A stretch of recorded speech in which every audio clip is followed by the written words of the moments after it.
What happens when celebration forgets reverence?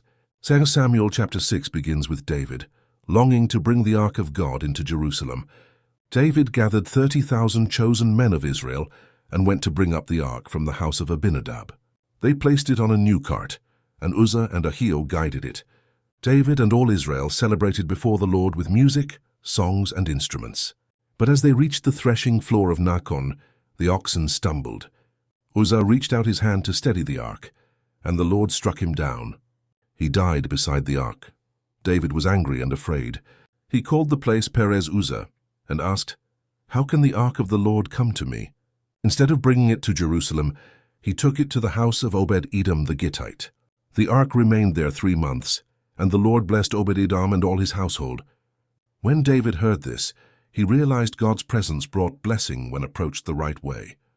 This time David brought the ark up with care. Sacrifices were offered, and David danced before the Lord with all his might, wearing a linen ephod. All Israel shouted with joy as the ark entered the city. Michal, Saul's daughter and David's wife, watched from a window and despised him in her heart. She later mocked David for humbling himself before the people.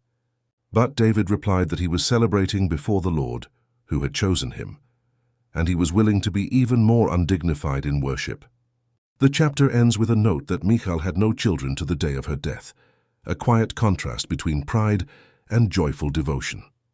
2 Samuel 6 reminds us that God's presence brings joy, but his holiness demands reverence. True worship is both joyful and obedient. Next comes 2 Samuel 7, where God makes a covenant with David and promises an everlasting kingdom.